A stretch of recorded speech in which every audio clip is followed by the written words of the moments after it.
really shitty because, not because of Durarara, but because my 3DS's R button, which I got fixed for Christmas, already stopped working. And that pisses me off because, like I said, I got it for Christmas, and the other thing is that I never even dropped the thing. Like, not even once. It just wore out. That was it. Oh my god, it's just so fucking fried. Anyways, let's get to the video. I love how Shou just, like, immediately got the door shut on him as soon as he, like, popped up in the episode, and was like, really, nigga? Psych. Finally got some more screen time with, Shou. It wasn't a lot, but it was, I think that Shou, Izaya, this is something that I wanted to bring up. They're really what made the first season interesting.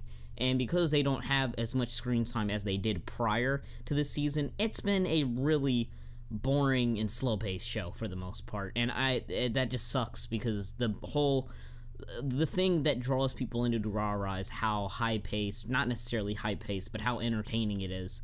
But it hasn't been too entertaining. It's been really slow-paced. So hopefully that picks up if Shou and Izaya get more screen time. Izaya got more screen time. Well, it wasn't even screen time. He at least talked in this episode, but it wasn't a lot. Like, I remember a couple of episodes again, I thought he said that it was like, playtime's over, you bastards, and then he literally does not appear in the next episode. Nothing boots up with him whatsoever. So hopefully that's something that also gets kind of solved too.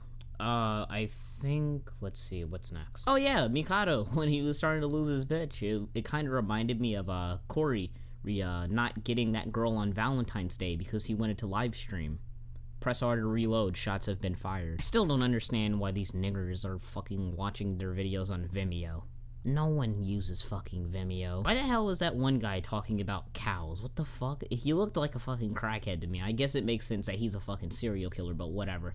I just like how Verona went along with this shit, but whatever. 9 minutes in, there was some nice looking scenery. Everything I also noticed this episode is starting to connect in terms of a story.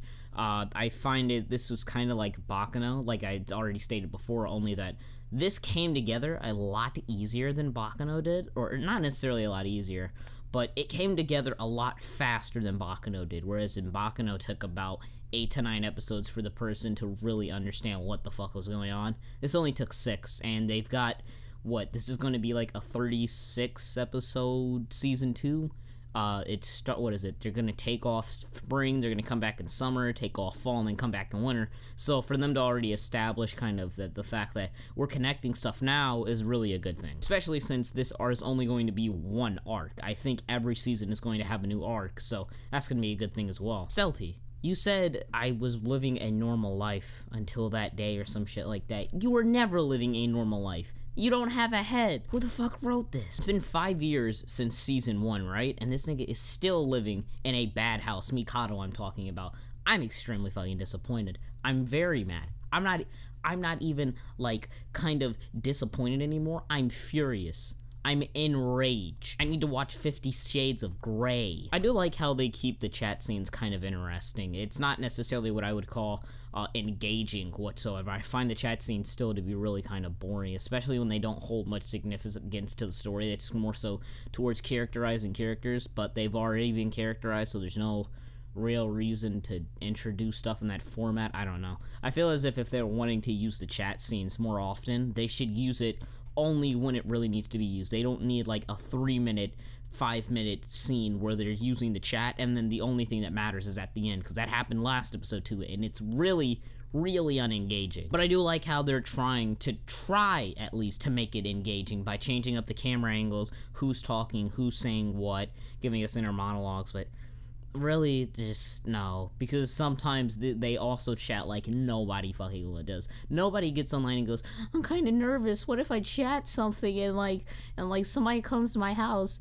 and rapes me because I didn't say, I forgot the period at the end. Oh no. It's just, nah, it's so fucking melodrama. I don't know really how to describe it, but whatever. I just didn't like it. Dougal, nigga, really, nigga. When Shou flicked Shinra towards the end of the episode, I was just like, look at the frick of that wrist, the wrist. Finger, whatever you prefer. Now I gotta wonder about this fucking, this cliffhanger. I'm wondering how they're going to, sum this up, because this, sir, is, something special.